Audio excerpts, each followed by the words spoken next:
सीता को कुछ नहीं होने दूंगा।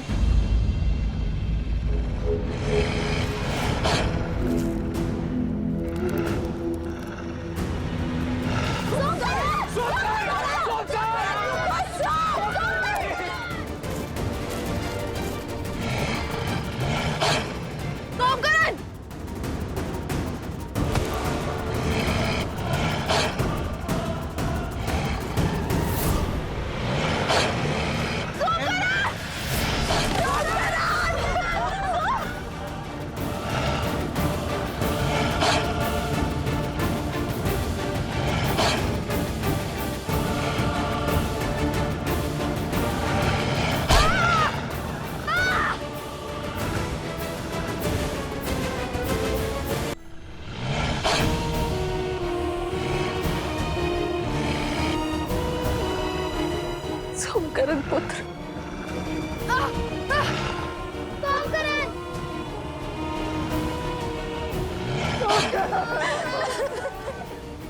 क्या खेल खेला है महाराज।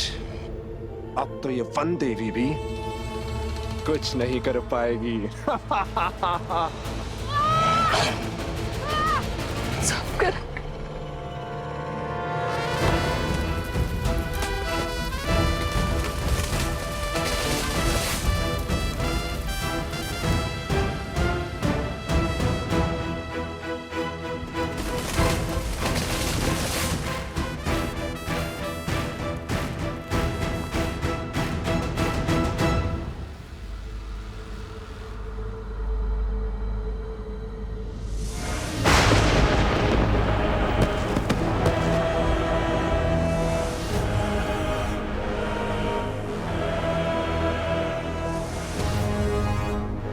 भैया अब ये किसे पुकारने लगे?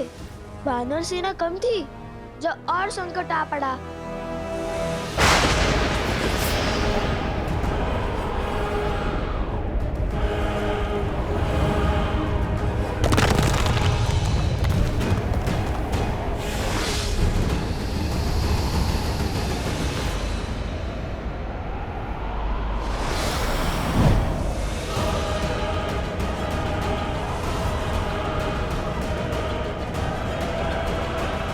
लो, लगता है आज लंका का युद्ध सजीव हो जाएगा।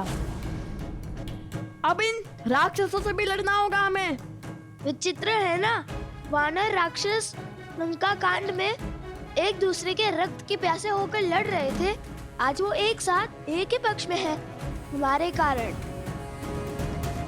चलो, हमारे कारण कम से कम वानर और राक्षस एक साथ तो हुए। किंतु अब इनसे लड़े कैसे?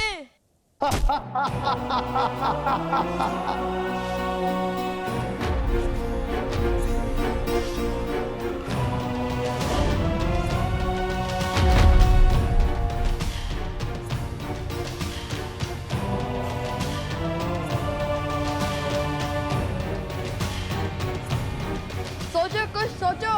वो धनुष तक कैसे पहुंचेंगे हम?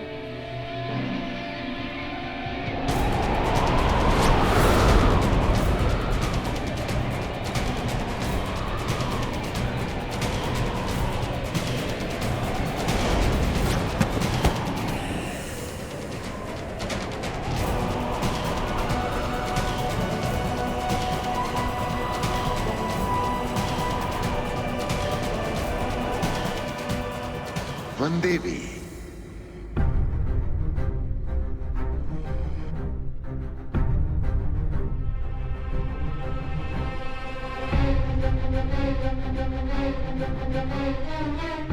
तुम बोल सकते हो?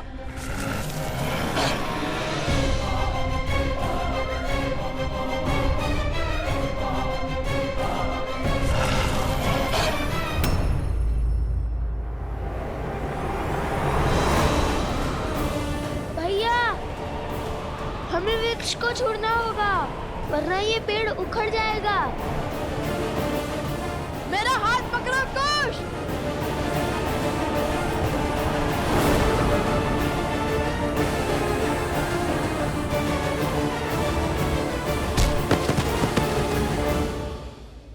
ऐसी विकट घड़ी में भी ये दोनों वानरों पर वार नहीं कर रहे हैं।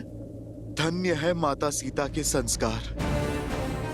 किंतु बिना धनुष बाण के कब तक बचेंगे लवकुश?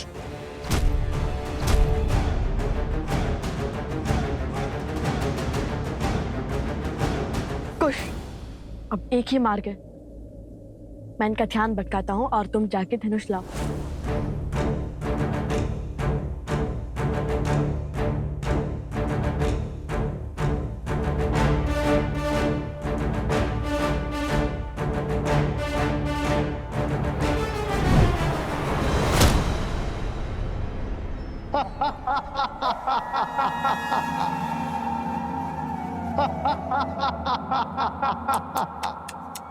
शरीर इतना विशाल और बुद्धि इतनी क्षीण। क्या लगा तुम्हें हमें हरा दोगे?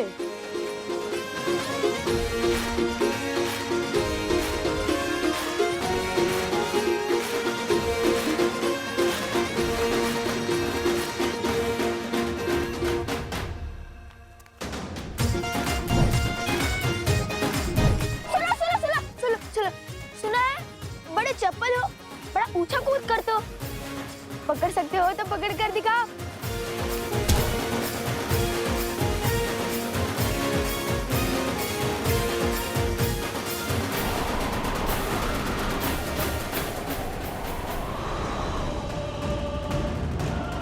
अरे विचित्र है, हम क्या तिनके जो तुम्हारी फूंक से उड़ जाएंगे?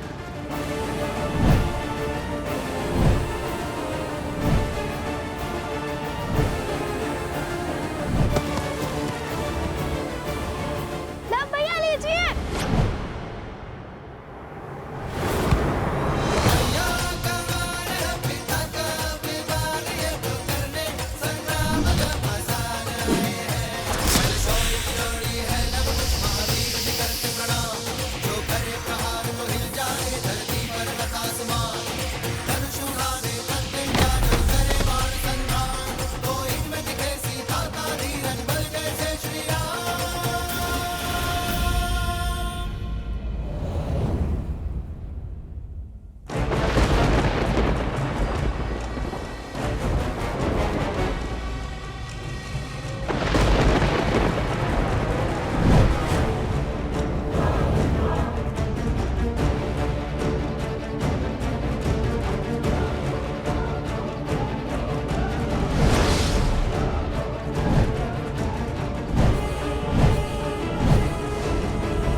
कुछ कुछ तो सोचना होगा हमें। अंधेरे में इनकी शक्ति बढ़ती है, ऐसे नहीं हरा पाएंगे हम इन्हें।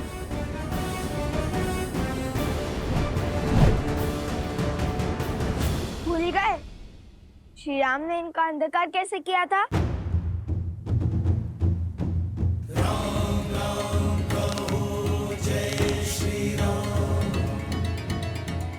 असतो मा सद्गमय तमसो मा ज्योतिर्गमय मृत्योर्मा अमृतं गमय।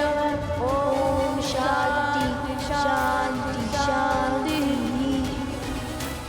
असतो मा सद्गमय मृत्योर्मा सद्गमय तमसो मा ज्योतिर्गमय। ओम शांति। आखिर कौन है ये बालक?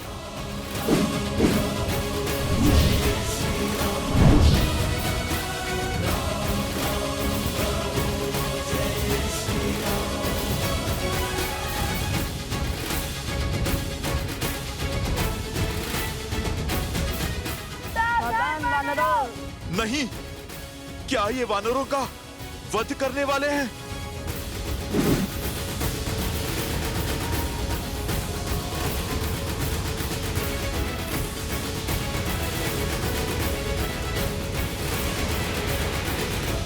सावधान, जहाँ से आए हो वही लौट जाओ।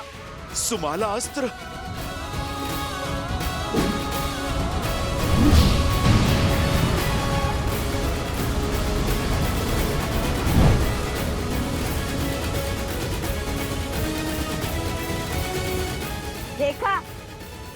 महाराज श्री राम की सेना को क्षति पहुंचाए, हमने अपना कार्य सफल कर दिखाया।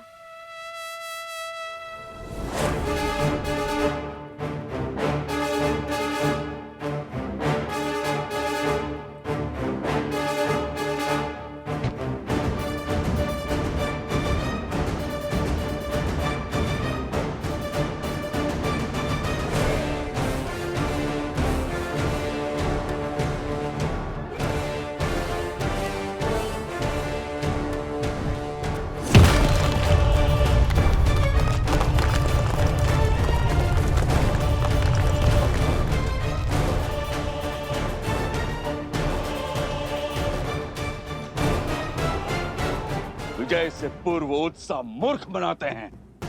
ये द्वंद्व जीतकर तुमने विनाश को आमंत्रित किया है।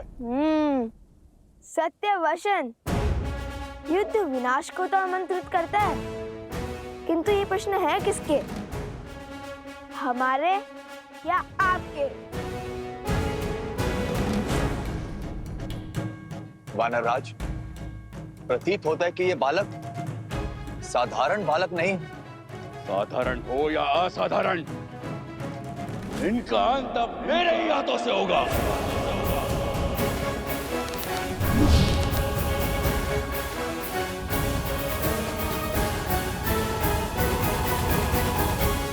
क्या हुआ? चौंक गई वनदेवी? कौन हो तुम? अपना परिचय दो। मुझे परिचय की क्या आवश्यकता है? पुराना शत्रु हूँ तुम्हारा। वाद विवाद का समय नहीं है, ना ही ये समय जान पहचान खोजने का है। यदि तुमने अभी इसी क्षण अपने प्राण नहीं लिए तो मैं इस बालक को मार दूंगा। अरे मायावी भेड़िया, वनदेवी को कैसे जानता है? वो कह रहा है कि पुराना शत्रु है। ऋषिवर, बात कुछ गहरी लगती है। कौन है ये वनदेवी और इस दुष्ट का इनसे कैसा नाता? इस दुर्घटना के पीछे का कारण तुम ही हो। इस कथा का आरंभ तुमसे हुआ था और अंत भी तुम्हारी मृत्यु से ही होगा। तुम्हारी बातें ना तो मुझे भयभीत कर पाएगी और ना ही आश्रम वासियों को। यदि मेरी मृत्यु आई तो उसके स्वागत के लिए मैं सज्ज हूं, किंतु ये बालक, ये मेरे पुत्र समान है और कोई भी माता अपने जीते जी अपने संतान पर कभी आँच नहीं आने देगी।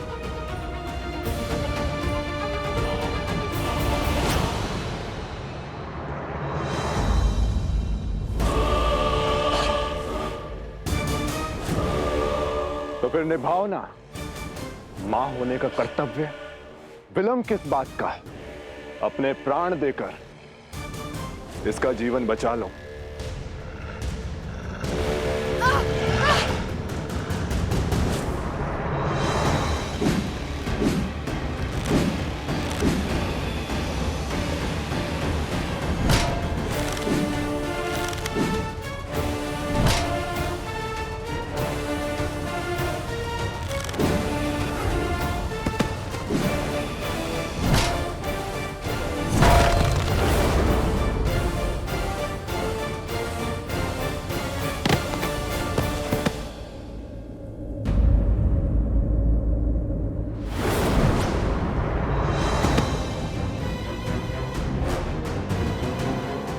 नहीं महाराज,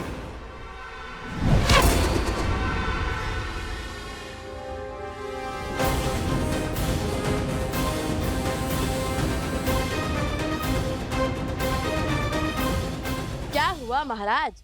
बड़े क्रोध में लग रहे हैं आप। लगता है अब अभ्यास हो गया है। पहले क्रोध में आकर बिना सोचे समझे आगे बढ़ना और फिर लड़खड़ाकर गिरना। ऐसे ही जब क्रोध में आकर आप बाली से युद्ध करने निकले थे तब भी आपने मुंह की खाई। फिर जब प्रभु श्री राम की बात न मानकर आप रावण से युद्ध करने निकले तब भी आपने मुंह की खाई। अरे वो तो प्रभु श्री राम ने रावण का छत्र काटकर आपके प्राणों की रक्षा की, किंतु यहाँ तो वो भी नहीं है और हनुमान जी भी बंदी बने हुए हैं। भरत जी, लक्ष्मण जी और शत्रुघ्न जी ये भी मूर्छित हैं। कौन करेगा आपकी रक्षा? कौन हो बालको?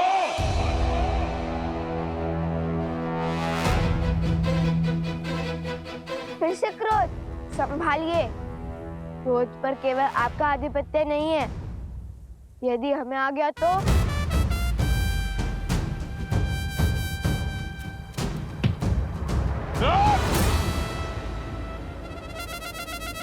कहाँ गया कायर?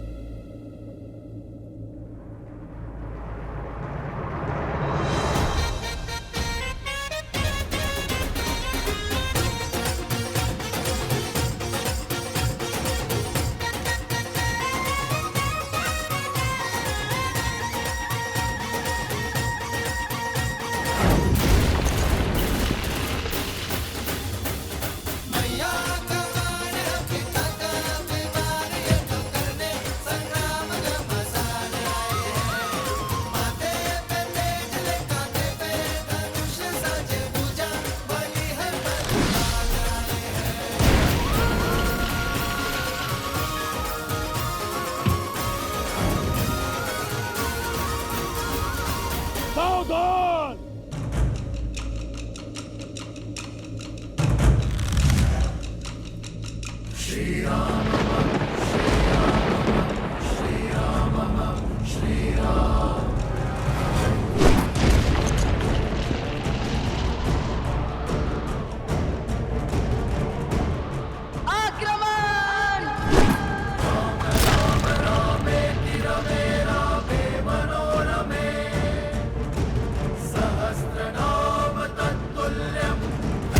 वानराज!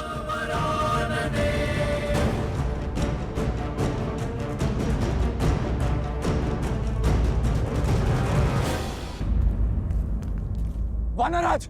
वानराज! साथी शीघ्र आओ! घबराइए मत महाराज विभीषण, हमने केवल उन्हें अचेत किया है। हमारा उद्देश्य इनकी मृत्यु नहीं है। चलिए।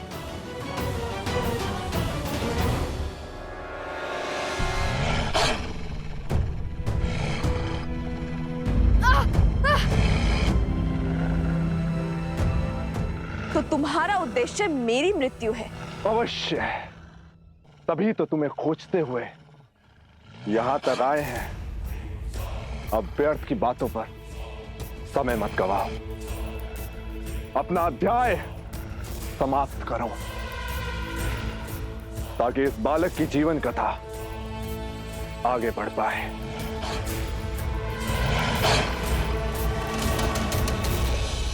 है वन देवी का सत्य,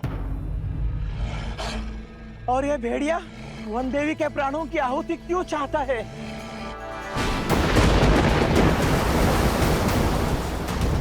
देख रही हो सीता, प्रकृति भी तुम्हारे अंत का इंतजार कर रही है। अब कोई बल तुम्हें नहीं बचा सकता, और तुम्हारे वो पुत्र भी यहाँ नहीं है।